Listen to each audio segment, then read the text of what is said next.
آج ہم بات کریں گے آسٹیوپوروسس کے بارے میں۔ اس سے نہ صرف ہڈیاں کمزور ہو جاتی ہیں بلکہ کسی موقع پہ ایک دم ہی ہڈی ٹوٹ جاتی ہے۔ ناخن بھی بڑھتے رہتے ہیں، بال بھی بڑھتے رہتے ہیں، اسی طرح ہڈیاں بھی تبدیل ہوتی رہتی ہیں۔ موڑے جب ٹوٹیں گے تو بندے کی ہائٹ کم ہونا شروع ہو جائے گی، چلنے میں پرابلم ہونی شروع ہو جائے گی، مسوڑے کم ہونا شروع ہو جائیں گے، بال گرنے شروع ہو جائیں گے، ناخن ٹوٹنے شروع ہو جائیں گے۔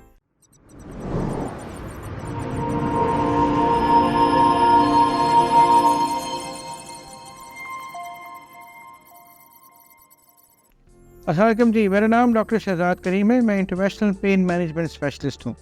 میں بطور associate professor Mayo hospital Lahore, ozone clinic Singapore medical centre, Allama Iqbal town Lahore اور Alrazi health care centre MM Alam road Lahore پہ اپنے فرائض سر انجام دے رہا ہوں۔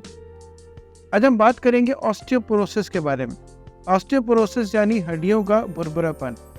اس سے نہ صرف ہڈیاں کمزور ہو جاتی ہیں بلکہ کسی موقع پہ ایک دم ہی ہڈی ٹوٹ جاتی ہے اور انسان کو پتہ بھی نہیں چلتا کہ اتنی جلدی ہڈی کیسے ٹوٹ گئی۔ آج ہم یہ دیکھیں گے کہ یہ ہے کیا، اس کی علامات کیا ہیں، اس کی وجوہات کیا ہو سکتی ہے، اس کی تشخیص کیسے ہوتی ہے، اس کا علاج کیسے کیا جا سکتا ہے اور اس سے بچا کیسے جا سکتا ہے۔ سب سے پہلے دیکھتے ہیں کہ یہ ہے کیا۔ آسٹیوپوروسس کا مطلب یہ ہوا کہ ہڈیوں کا بھربھرا پن۔ ہم دیکھتے یہ ہیں کہ ہڈی بیسیکلی ایک لیونگ سٹرکچر ہے۔ جیسے ناخن ہے، جیسے بال ہیں، ناخن بھی بڑھتے رہتے ہیں، بال بھی بڑھتے رہتے ہیں، اسی طرح ہڈیاں بھی تبدیل ہوتی رہتی ہیں۔ ہڈیوں کے اندر سے مادہ نکلتا رہتا ہے، پھر نیا ایڈ ہوتا رہتا ہے اور اس طرح ہڈیوں کی اسٹرینتھ بڑھتی رہتی ہے۔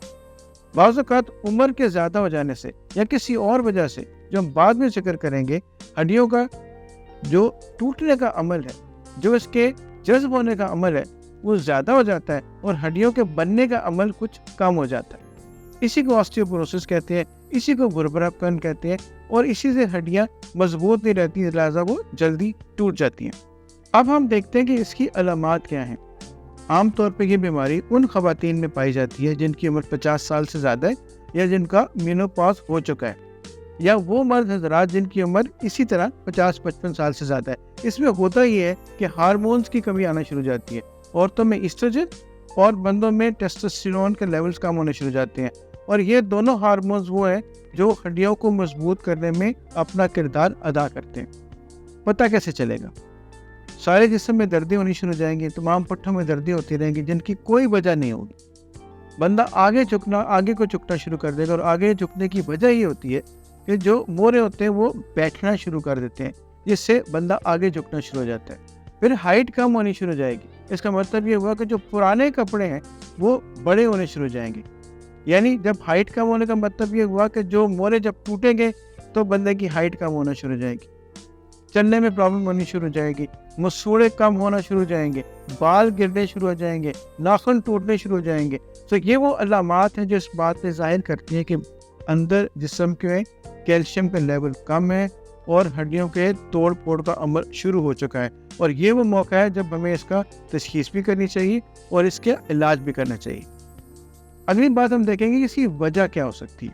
پہلے میں نے آپ کو وجہ بتائی کہ 50 سال کی عمر سے زیادہ خواتین اور مرد حضرات میں جن میں ہارمونز کی ڈیفیشنسی ہو جاتی ہے، اس میں یہ ہو سکتی ہے۔ لیکن اس کے علاوہ وہ لوگ جو الکوہول لیتے ہیں، وہ لوگ جو اسموکنگ کرتے ہیں، جن کی ایکسرسائز نہیں ہے، جن کی ڈیری پروڈکٹس، جو دودھ نہیں پیتے، جو واک نہیں کرتے، ان لوگوں میں بھی اس عمل میں اس کی رفتار تیز ہو جاتی ہے، اور اس بات کا اندیشہ رہتا ہے کہ وہ ہڈیاں بنانے کے عمل کو مزید کمزور کر رہے ہیں۔ اس کی تشخیص کیسے کرتے ہیں؟ تشخیص کے لیے ایک خاص ایکس رے کیا جاتا ہے جس کو ڈیکسا اسکین کہتے ہیں۔ CT اسکین کے ذریعے بھی اس کی تشخیص ہوتی ہے، لیکن عام طور کے اوپر ہم ڈیکسا اسکین کہتے ہیں، جس میں بون اسٹرینتھ ہمیں معلوم ہو جاتی ہے کہ ہڈیوں کے اصل اسٹرینتھ کتنی ہے۔ اب آتے ہیں اس کی علاج کی طرف۔ علاج میں سب سے ضروری چیز ہے وہ ایکسرسائز کا شروع کرنا ہے، دودھ کا زیادہ استعمال ہے، ڈیری پروڈکٹس کا زیادہ استعمال ہے۔ بعض اوقات ہم دوائی بھی دیتے ہیں، اس میں وٹامن ڈی بھی شامل ہے، اس میں کیلشیم سپلیمنٹ بھی شامل ہے، اور ایک لیٹسٹ دوائی بس فاسفونیٹس ہوتے ہیں وہ بھی دی جاتی ہیں۔ لیکن علاج کے ساتھ ساتھ جب تک آپ اپنی ڈائٹ بہتر نہیں کریں گے، جب تک آپ تھوڑی ایکسرسائز نہیں کریں گے، اس وقت تک یہ علاج مکمل نہیں ہوگا۔ اور آخر میں آگے احتیاط کیا کریں؟ سب سے ضروری چیز یہ ہے کہ اس بات کی نوبت ہی نہیں آنی چاہیے کہ ہڈیاں اتنی کمزور ہو جائیں کہ چھوٹے سے جھٹکے سے یہ ٹوٹ جائیں۔ اس میں کیا کریں؟ آپ ایکسرسائز کریں جیسے میں نے عرض کیا, آپ ڈیری پروڈکٹس لیں, چاہے آپ دودھ پئیں, چاہے آپ یوگرٹ لیں, چاہے آپ مکھن لیں, کوئی بھی چیز جو ڈیری سے بنی ہو وہ آپ کی ہڈیوں میں کیلشیم کی مقدار کو پورا کر دے گی. اس طرح ڈرائی فروٹس, خاص طور پر بادام, اور صرف 2 انجیریں, اگر آپ دن میں 2 انجیریں لے لیں تو تمام دن کی کیلشیم کی مقدار کو وہ پوری کر سکتی ہیں. پھر واک ضروری ہے. اس کے علاوہ تمام وہ سبزیاں جن کے پتے سبز ہیں, چاہے وہ گوبھی ہے, چاہے وہ ساگ ہے, یا کوئی بھی اور سبزی جس میں یہ سبز پتے پائے جاتے ہیں, وہ آپ کو مدد دے سکتی ہے اس ہڈیوں کے مضبوط کرنے میں. یہ وہ چھوٹے چھوٹے ٹپس ہیں جو ہمیں یہ بتاتے ہیں کہ ہمیں اپنی ہڈیوں کو مضبوط کیسے رکھنا ہے تاکہ وہ نوبت نہ آئے کہ ہڈیاں ٹوٹنا شروع کر دیں, اور یہی آسٹیوپوروسس سے بچاؤ کا ایک بہترین ذریعہ ہے. اگر آپ کو آج کی یہ ویڈیو پسند آئی ہے تو ہم اس کو لائک کریں, کامنٹ کریں اور شیئر کریں, اور ہمارے چینل کو سبسکرائب کریں اور بیل آئیکن کو پریس کریں تاکہ آپ کو آنے والی ویڈیوز کی نوٹیفیکیشنز ٹائم پہ ملتے رہیں.